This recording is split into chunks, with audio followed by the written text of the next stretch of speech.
¿Cuántos de ustedes han pasado por tormentas en su vida? No estoy hablando de chubascos, okay, no estoy hablando de llovizna, estoy hablando de ¿qué? De tormentas, ¿verdad? Y son crisis en la vida que muchas veces tenemos por diferentes razones y diferentes dificultades. Pero déjeme decirle algo. Estaba leyendo una frase allí que dice lo siguiente: no siempre las crisis son más difíciles por lo que ocurre afuera, sino por lo que ocurre adentro de nosotros. No siempre las crisis son más difíciles por lo que ocurre afuera, sino por lo que ocurre adentro.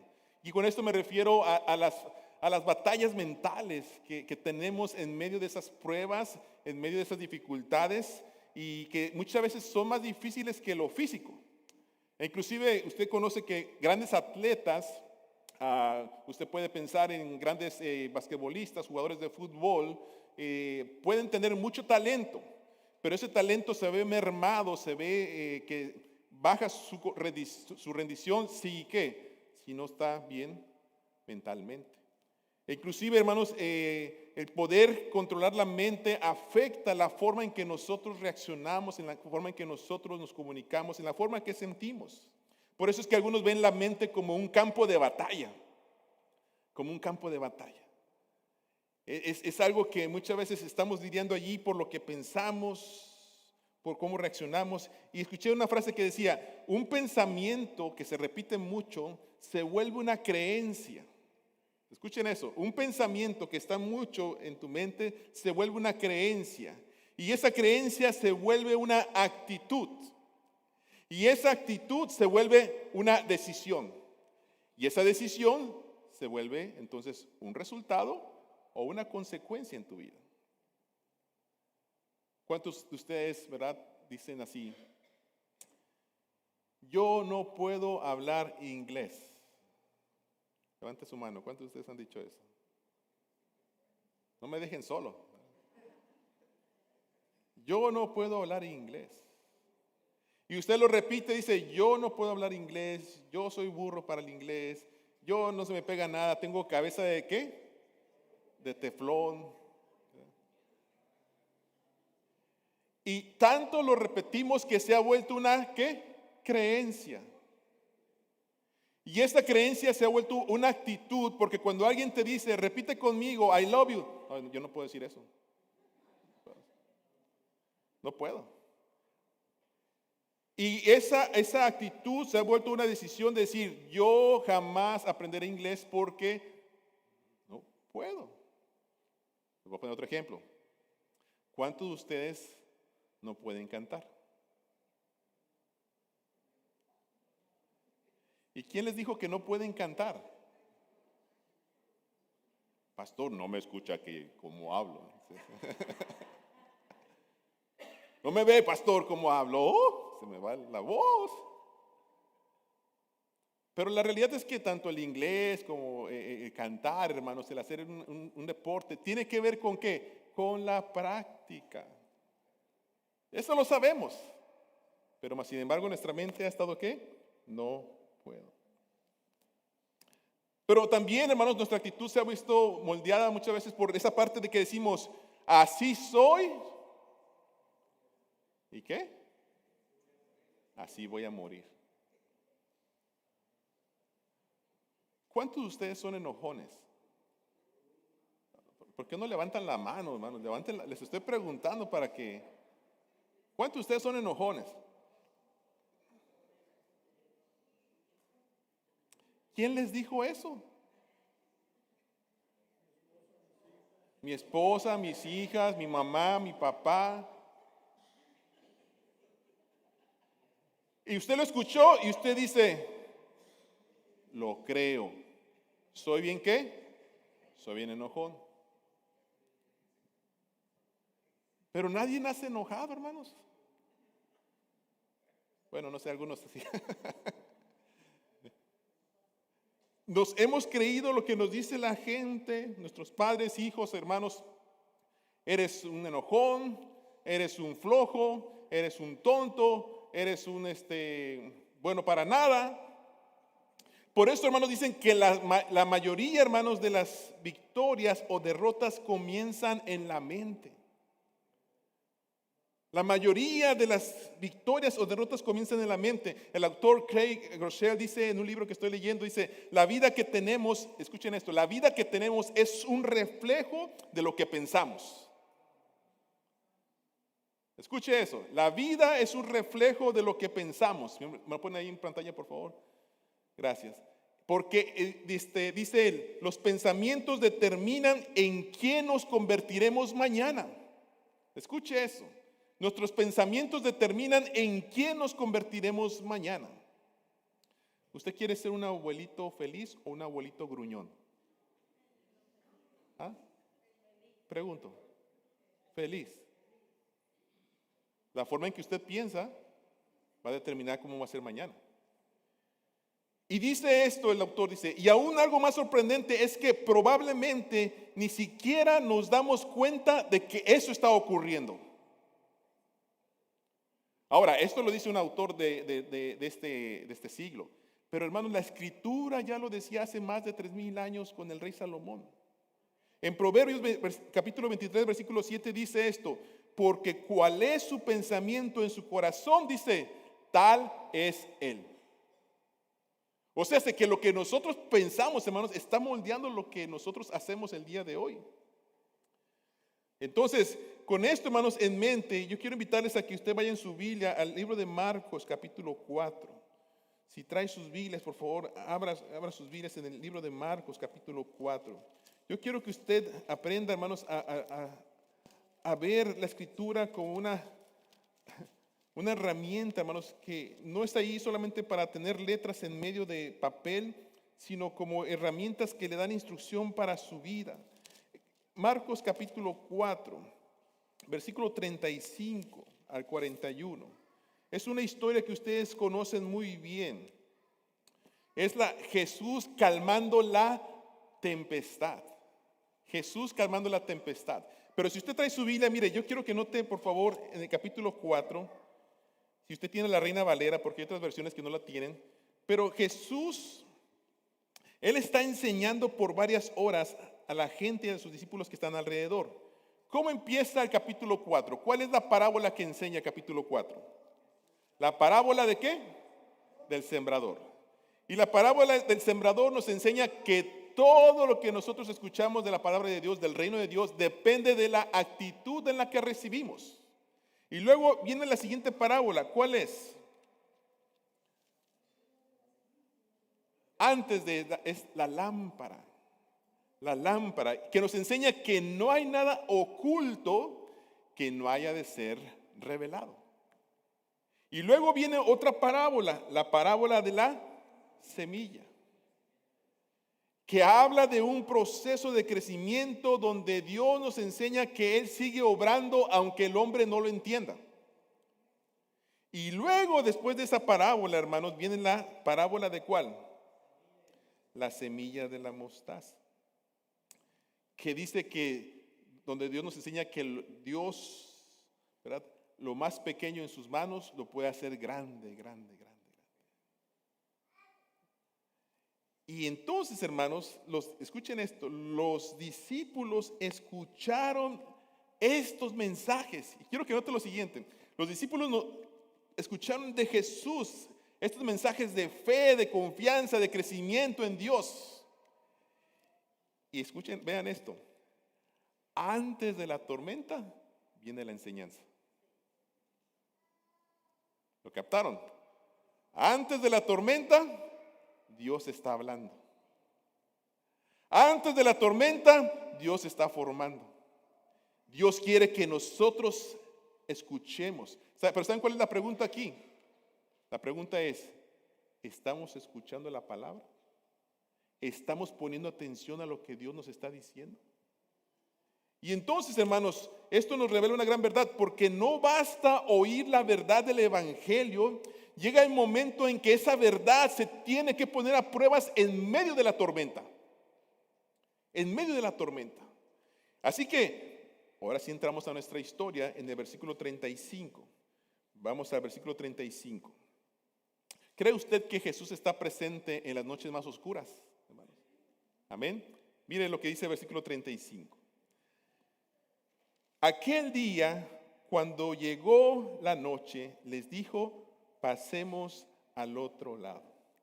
Me encanta la palabra porque desde el inicio siempre trae algo que nos quiere enseñar. Dice, aquel día cuando llegó, ¿qué? La noche. La noche, hermanos, en la escritura siempre tiene una connotación de incertidumbre, de momentos muy difíciles. La noche es una figura para demostrar angustia, para hablar de situaciones peligrosas. E inclusive el Salmo 91 habla de el terror nocturno. ¿Se acuerda de ese Salmo, Salmo 91? Dice, no temerás el terror nocturno. ¿Y por qué no temeremos según el Salmo 91? Porque el que habita al abrigo del Altísimo, que mora bajo la sombra del Omnipotente. Pero muchas veces la noche trae esas imágenes de dureza, de dificultad, de llanto, de lágrimas, de dolor. Yo siempre a veces les he preguntado, ¿cuántos de ustedes le tienen miedo a la noche? No, ninguno de ustedes le tiene miedo a la noche. No. Los demás no le tienen miedo a la noche. Si no le tiene miedo a la noche, ¿por qué cierra la puerta con llave? ¿Ah?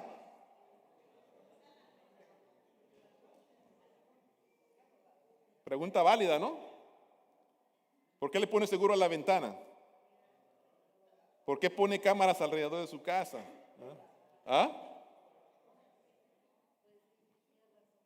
Porque la noche, ¿verdad? La maldad surge. Yo no sé si usted tiene la costumbre, pero yo a veces en la noche que me levanto, voy a ver a mis hijos. Me voy a checar que estén tapados, que estén ahí, y me fijo ahí. Que todo esté bien. Y no sé, no puedo, ha sido una costumbre quizás mía, que yo ya me levanto y automáticamente si voy al baño, después de salir del baño, voy y checo. Y reviso si todo está bien. Y algunos, ¿verdad?, tienen la costumbre de hasta ir a checar la puerta si la cerraron, si está bien cerrada. Y van 3, 4 veces en la noche, no importa, pero van a checar 3 veces, 4 veces en la noche. Y el terror nocturno, hermanos, está presente en nuestras vidas. Muchos de nosotros hemos pasado noches muy difíciles, ¿no? Donde hay noches donde no podemos dormir, donde no podemos conciliar el sueño porque lo que nos está pasando en nuestra vida ha captado toda nuestra mente, nuestro corazón, que aún nuestras emociones y nuestro cuerpo físico lo está viviendo. Y aunque demos vuelta, aunque nos tomemos pastillas de dormir, no podemos conciliar el sueño. Pero escuchen esto. El versículo 35 dice así: aquel día cuando llegó la noche, Jesús les dice a sus discípulos, ¿qué les dice? Miren la palabra, por favor. Pasemos al otro lado. Jesús no les dijo, intentemos cruzar. Sino dijo, ¿qué?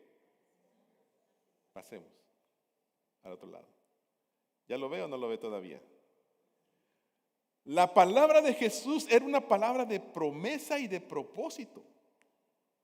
Porque cuando Él dice pasemos, Él sabía que tenía que ir a encontrarse con un endemoniado y liberarlo. Él sabía lo que tenía que hacer. Y entonces, hermanos, muchas veces en las dificultades de nuestra vida, cuando hay tormentas, muchas veces nosotros estamos buscando las cosas materiales, más dinero, más poder, más salud, más economía, más personas que estén a nuestro lado. Pero a veces lo único que necesitamos es la palabra de Jesús en nuestra vida. Sus promesas. Dice Juan 14:1, no se turbe vuestro corazón. Creéis en Dios, dice, creed también en mí. La paz os dejo, mi paz os doy, dice, no se turbe vuestro corazón, ni qué, ni tenga miedo. Capítulo 16 de Juan dice Jesús, en el mundo tendréis aflicción, pero confiad, dice, yo he vencido al mundo. Jesús ahí con su hermano muerto, con con su amigo muerto y Marta ahí reclamándole a Jesús. Jesús le dice a Marta, no te he dicho que si crees verás la gloria de Dios. Y Marcos en 9:23 nos habla de esa historia de Jesús con el padre de su muchacho endemoniado. Y Jesús le dice al padre, si puedes creer al que cree, dice, todo le es posible. Son palabras de Jesús, hermanos, que vienen a nosotros en medio de las dificultades. La pregunta es, ¿a quién le creemos más en nuestra mente? ¿Al enemigo o a la palabra de Jesús? Pero yo quiero que sigamos leyendo porque vienen todavía más cosas interesantes. La presencia de Jesús, hermanos, en la barca no evitó la tormenta. Miren lo que dice el versículo 36 y versículo 30 al 38. Y dice así la escritura, y despidiendo a la multitud, le tomaron como estaba Jesús en la barca, y también con él había otras barcas. Pero versículo 37 dice lo siguiente, se levantó una gran, ¿qué? Tempestad de viento, y echaba las olas en la barca, de tal manera que ya se estaba hundiendo. Y Jesús, y él, dice, estaba en la popa, durmiendo sobre un cabezal. Los discípulos se subieron, dijeron, vamos a seguir la orden de Jesús, pasemos al otro lado, vente Jesús, súbete a la barca y empiezan a navegar. El mar de Galilea era conocido como un mar donde había vientos a veces muy cambiantes, podía estar tranquilo, de repente podía verse vientos muy fuertes, tormentas que sucedían de un momento para otro. Y esto fue lo que le sucedió a los discípulos. Mientras que iban cruzando al otro lado, vinieron vientos fuertes, dice que entonces empezaron a levantar las olas y las olas estaban empezando a hundir la barca. Y era tanta la violencia en las aguas que dice que esa barquita, ese lugar donde iban, empezó a hundirse y los discípulos empezaron a entrar en miedo y en pánico. Y viene lo interesante aquí, porque el versículo empieza diciendo esto. Dice, y Jesús, y él estaba en la popa, dice, ¿qué estaba haciendo Jesús? Durmiendo.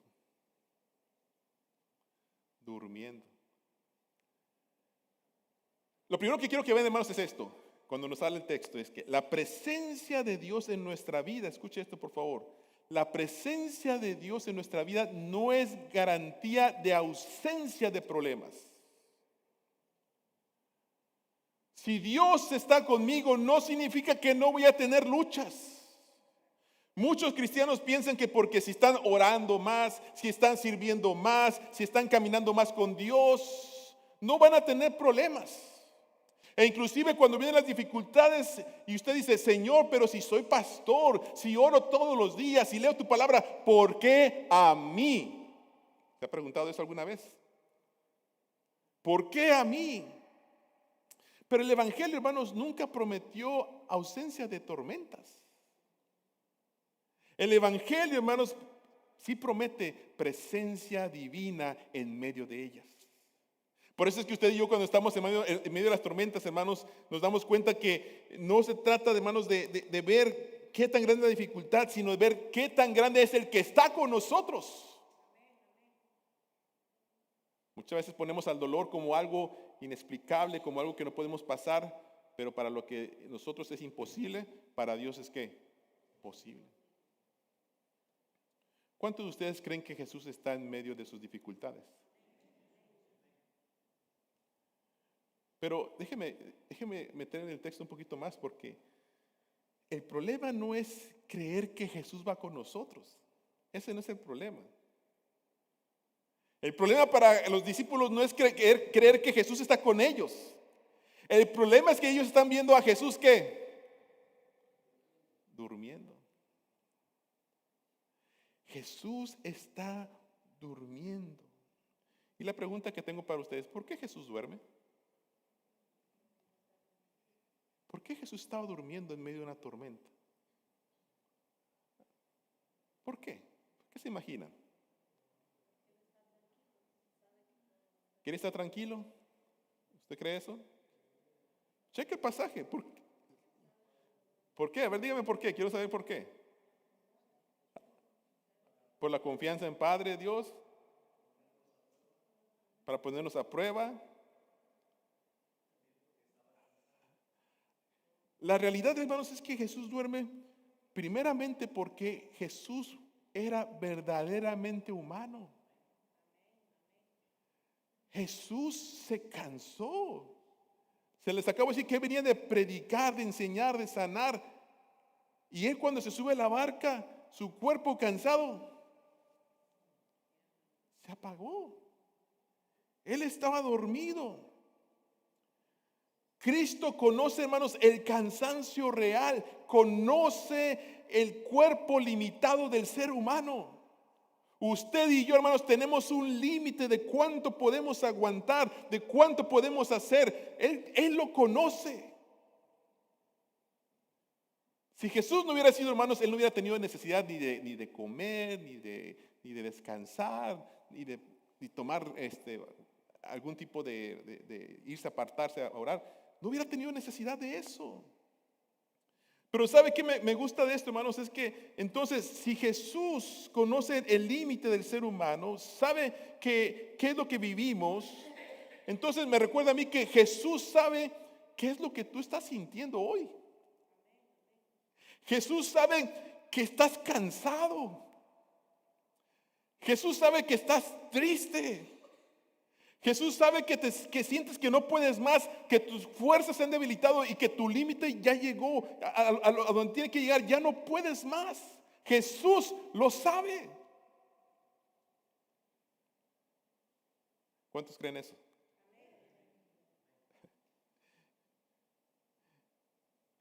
Por eso Jesús en su momento dice él, venid a mí los que estáis trabajados, cargados, cansados, lastimados, heridos, desanimados, preocupados. Venid a mí, dice, que yo os haré descansar. Pero el problema, hermanos, no es que Jesús duerma. El problema es que nosotros empezamos a dudar del cuidado de Jesús hacia nosotros. Por eso es que el versículo 38 dice esto. Y él estaba en la popa, durmiendo sobre un cabezal. ¿Y qué hicieron los discípulos? Lo despertaron. Y cuando le despertaron, le dijeron, ¿qué? No, ajá. Maestro, levántate porque nos vamos a hundir. Maestro, levántate porque nos vamos a morir. Pero ¿sabe que esta frase tiene otra idea atrás? Ellos están diciendo, están revelando lo siguiente. Están diciendo, ¿no te importa que nos ahoguemos? Jesús, ¿no te importa que nos ahoguemos? ¿En serio estás durmiendo en medio de esta tormenta? No somos tus discípulos, pues ¿no te importa que nosotros estemos pasando por este mal momento? Estas palabras de los discípulos, hermanos, revelan lo que realmente creían de Jesús. Por eso es que la tormenta no solamente sacudió la barca, también sacudió la fe de los discípulos. Y esto es interesante, hermanos, porque miren esto. Muchas veces cuando llega la tormenta a nuestras vidas, nosotros no negamos que Jesús exista. Nosotros no negamos que Jesús no tenga poder para ayudarnos. Pero sí empezamos a dudar del cuidado de Jesús hacia nosotros, de su presencia.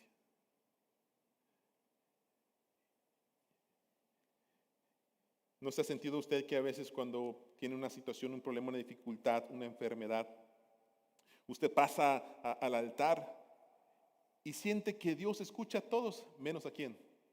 A usted. Y luego a veces pareciera que los testimonios que deberían ser de bendición y de fortaleza, a usted lo van hundiendo más. Porque usted empieza a decir, Señor, pero ¿por qué él sí y a mí no?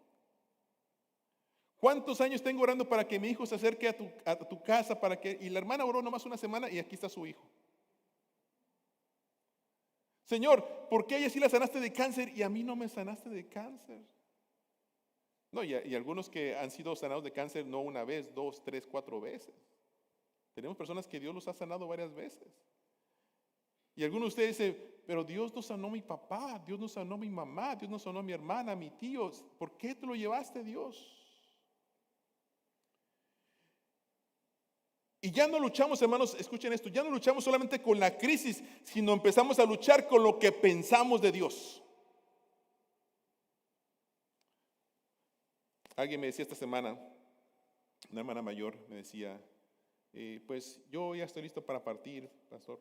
Y le decía yo, sí, hermana, le digo, ¿y qué pasó con la promesa que usted me dijo que Dios le había prometido que iba a ver? No, pues yo creo que sí, Dios la va a cumplir, pero yo creo que ya no lo voy a ver. Pero le dije, hermana, pero usted me dijo que Dios le dio una promesa que usted le iba a ver. Y me dice ella, pues yo creo que sí, Dios va a cumplir su promesa, pero creo que no la voy a ver. ¿Qué pasa? Porque como la promesa no se ha hecho real, ella está empezando a dudar que Dios tiene cuidado de ella, que Dios no tiene cuidado de ella, que le hace falta esa promesa. Y empezamos a dudar, hermanos, en nuestra vida de que realmente vaya a actuar. Pero aparte, hermanos, de la tormenta, muchas veces cuando está la dificultad, también entra el temor. Y el problema del temor, hermanos, es que el temor distorsiona nuestra fe, nuestra forma de ver a Dios. Cuando dejamos que el temor nos ahogue, nos enfrasque, nos gobierne, entonces el temor, hermanos, nos hace dudar de las promesas de Dios. Siempre le he dicho algo esto a las personas: el enemigo trabaja sobre la base del temor. Si él te logra dar miedo, ya ganó. Si él te logra poner temor en tu vida, él ya ganó, ella tuvo victoria. Por eso es que usted va a escuchar muchísimos versículos en la palabra de Dios donde él nos dice, no tengas miedo, no tengas temor, porque él está con nosotros. Y miren entonces lo que sucede en el versículo 39. Los discípulos, llenos de miedo, le reclamaron a Jesús: Jesús, no te importa lo que está pasando en nuestras vidas, ¿por qué te ausentas? Y Jesús dice, versículo 39, y levantándose Jesús, ¿qué hizo Jesús, hermanos? Reprendió al viento y le dijo al mar, calla, enmudece. ¿Y qué pasó? Y cesó el viento y se hizo, ¿qué dice? Grande bonanza, grande calma. Qué palabra de Jesús. Jesús le dice a la tormenta, calla, enmudece. Y se lo está diciendo ¿con qué? Con autoridad. Con autoridad. No está negociando con la tormenta, lo está sometiendo. Y este milagro, hermanos, nos recuerda que Jesús tiene señorío sobre todo ser y sobre toda cosa creada. Él tiene señorío sobre la naturaleza, sobre el viento, sobre el mar, sobre demonios, sobre enfermedades, sobre la muerte y también sobre las crisis de nuestra vida.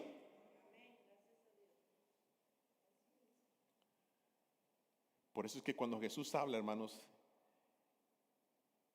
cuando Él habla, no habla cualquier persona, habla el Rey de Reyes y Señor de Señores, el Alfa, el Omega, el principio y el fin. Él es nuestro Señor y nuestro Salvador, nuestro alto refugio, nuestro socorro, nuestra luz y salvación. No tenemos un Dios chiquito. Creemos en un Dios, dice la Escritura, todopoderoso, en el cual Él está presente en medio de nuestras crisis. ¿Cuántos de ustedes creen eso, que Dios está en medio de sus problemas y sus luchas?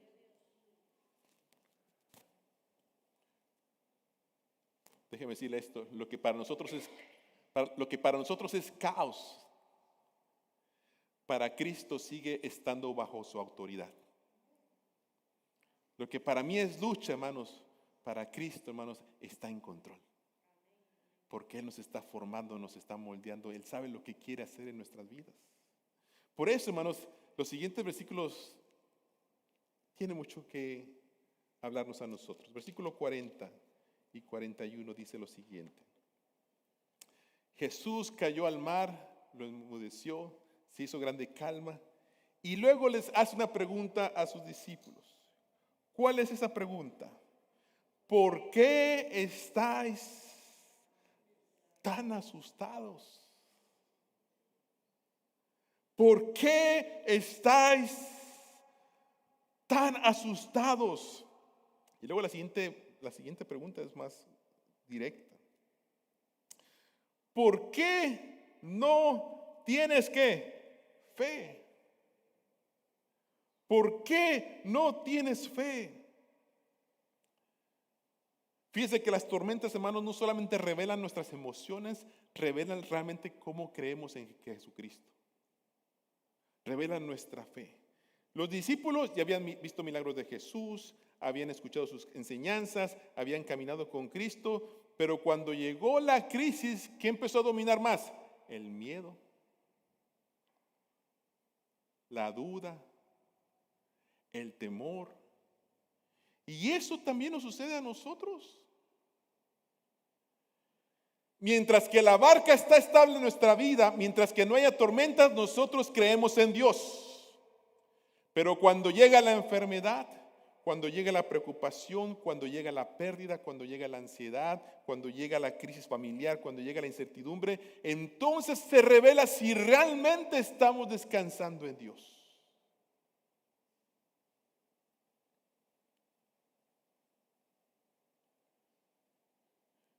Y la pregunta, hermanos, que Jesús hace, creo que es muy válida para nosotros esta tarde.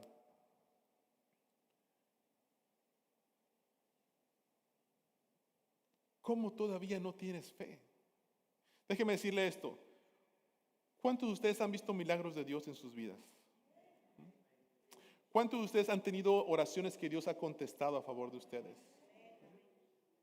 ¿Cuántos de ustedes han visto el poder de Dios manifestado a través de su rutina diaria de la vida en pequeños detalles? Que parecía que para otros no importan, pero para ustedes es algo tan importante en su vida. Algunos de ustedes han perdido $100 y dicen, Señor, son los $100 de la marqueta. Señor, ¿qué voy a hacer? Y para otro diría, ay, hermana, son $100. Coma frijoles la próxima. No, es que son $100. Y no sé cuántos han orado así, Señor, por favor, ayúdame a encontrarlos. ¿Y qué pasa? Y los encuentra. Yo no sé si usted cree en esos detallitos pequeños, pero yo sí los creo. Recuerdo aquí la historia de nuestro hermano Raimundo López, hace varios años atrás. Él tenía, como persona mayor, ya usaba el audífono. Lo había comprado, valía $2,000 por ahí más o menos. Y se terminó el servicio, me llamó por teléfono y me dice, hermano Peña, dice, un favor, dice, no puede revisar así en el templo, dice, se cayó mi audífono, no lo encuentro. Y vine a buscar, hermanos, no vi nada. Estuve allá afuera, no vi nada. En ese tiempo, aquí en el patio era puro césped. No vi nada. Al siguiente día llegó el jardinero.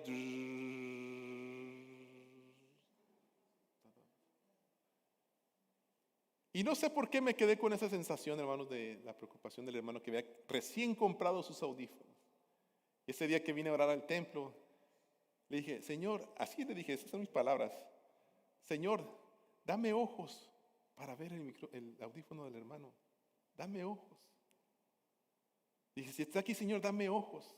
Hermanos, es una piececita así. Algunos de ustedes lo tienen por ahí, ¿verdad? Es una piececita así. Saliendo por esa puerta, hermanos, de la oficina, saliendo de allí, no fue ni un segundo, ni dos, tres. En cuanto volteé, algo brilló ahí. Algo brilló. Y fui directo, hermanos, hacia eso ahí. Y lo recogí. Y era el micrófono, el audífono del hermano. Y ¿sabe qué me sorprendió más? Que el jardinero había pasado por ahí. Pues. Y le llamé al hermano, hermano, encontré ese audífono. Dice, oh, hermano, gracias, muchas gracias, hermano Peña, se lo devolví. Para mí, hermanos, fue un milagrosazo. Y podría contarles, hermanos, muchos y muchos milagros más de cómo Dios, hermanos, ha trabajado en detalles pequeños. ¿A quién le importaría un audífono? Pues dígale a sus hijos para que le compren otro. Pero es que ese no es el detalle. Ese no es el problema. A veces que se hace un sacrificio, un dolor. Y hay cosas que para nosotros son importantes. ¿Que acaso usted no ha estado preocupado por un problema y de repente dice, Señor, ayúdame, por favor, ayúdame, no sé qué voy a hacer, tan grande el problema? Y usted llega y el problema está resuelto. Usted no tuvo que hacer absolutamente nada. Y Dios ya lo resolvió por usted.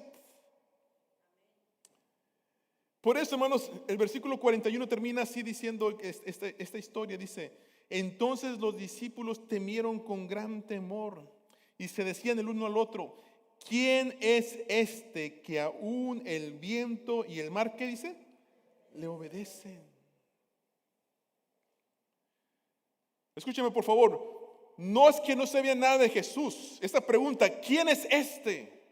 ¿Quién es este? No es que no sabían nada de Jesús, no es que no conocían al maestro, al predicador, al sanador, pero ahora lo estaban viendo como aquel que tenía autoridad sobre la creación. Y hermanos, muchas veces queremos que Jesús quite la tormenta rápido de nuestras vidas, pero muchas veces lo que Él quiere hacer en las tormentas es revelarnos quién es Él. Así que yo no sé usted ahorita cómo está en su vida, si usted tiene muchas tormentas en su vida, por su matrimonio, por sus hijos, por su trabajo, por su salud. No sé las tormentas que usted está pasando. Pero déjeme decirle, muchas veces en medio de esas tormentas lo que Dios quiere es que tú le conozcas, ya no como tu Salvador, como tu Señor, quiere que le conozcas como tu sanador. Quiere que le conozcas como tu protector. Quiere que le conozcas como su alto refugio, como tu consejero, como tu Señor. Entonces, en vez de quejarte de la tormenta, ¿por qué no preguntas, Señor, qué quieres que conozca de ti? ¿Qué quieres, Señor, revelarte a mi vida en esta situación? Por ello, hermanos, la paz verdadera, hermanos, no viene cuando se calma la tormenta. Escúcheme, por favor, la paz verdadera no viene cuando se calma la tormenta. Viene cuando crecemos y empezamos a conocer mejor quién es Jesucristo. Por eso esta tarde, hermanos, en medio de lo que está pasando, yo quiero recordarle esto. La voz que calmó el viento, la voz que calmó ese mar impetuoso, la voz que, hermanos, se levanta en medio de las dificultades de tormentas y tiene una voz de autoridad, esa voz sigue siendo vigente hoy. Es la voz de nuestro Señor Jesucristo. Y esa voz, hermanos, tiene autoridad sobre nuestra vida. Él sigue en control. Él sigue trabajando en nuestras vidas y queriendo enseñarnos nuestro propósito de vida en esta tierra. Por eso nuestro trabajo es no solamente vencer una tormenta. Nuestro trabajo es conocer a Jesucristo cada día más y más y más y más. Amén. Puestos de pie, iglesia. Yo quiero decirle esta tarde que Jesús está en su barca. Lo voy a repetir. Jesús está, ¿en dónde? Diga, en mi barca.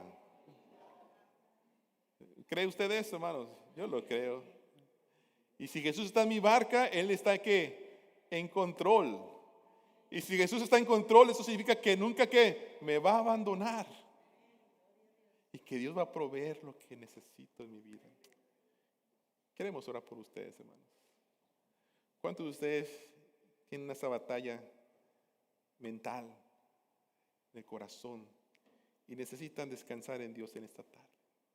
¿Por qué no viene aquí al altar, hermanos? Tenemos unos minutos y oramos y le decimos, Dios, necesito descansar en ti. Y venga y traiga su matrimonio, su familia, su trabajo, sus metas, sus sueños, sus deseos. No sé lo que le cansa. No sé si usted se está sintiendo que ya su barquita se está hundiendo. Pero ¿por qué no lo dejamos en las manos de Dios? Amén. Le invito a pasar. Venga un momento, queremos orar por usted. Nuestros pastores están aquí listos para orar por usted. Y venga, hermanos, venga en este momento. Queremos dejar al Señor el control sobre cualquier tormenta en nuestra vida. Incline su rostro mientras que usted ahí medita un momento y ore, ¿verdad? Si usted siente pasar al altar, venga, dígale: Señor, necesito descansar en ti en este momento.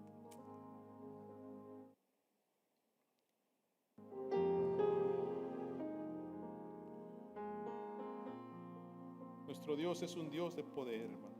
Es un Dios que puede calmar tormentas, por más grandes que sean. Dios puede sanarle. ¿Cree usted eso? Voy a repetir: Dios puede sanarle. ¿Cree usted eso? Déjeme hacerle una pregunta. ¿Cuántos de ustedes creen que Dios habló a Noé para que construyera un arca y metiera animales ahí? ¿Cuántos de ustedes creen eso? De par en par. ¿Cuántos de ustedes creen que Dios llamó a Moisés para sacar a su pueblo de Egipto? ¿Cuántos de ustedes creen eso? ¿Cuántos de ustedes creen que Moisés pudo abrir el mar rojo con una vara? ¿Cuántos de ustedes creen que Dios pudo sanar un leproso, un ciego, resucitar un muerto? ¿Cuántos de ustedes creen eso? Y ahora mi pregunta es: ¿por qué no crees que Dios está contigo en medio de tu tormenta? ¿Por qué sí puedes creer aquello, pero no puedes creer que Dios puede liberarte de tu enfermedad, de la duda, de tu temor? El mismo Dios que tú adoras y crees, Él está contigo. Vamos a orar en este momento, hermanos.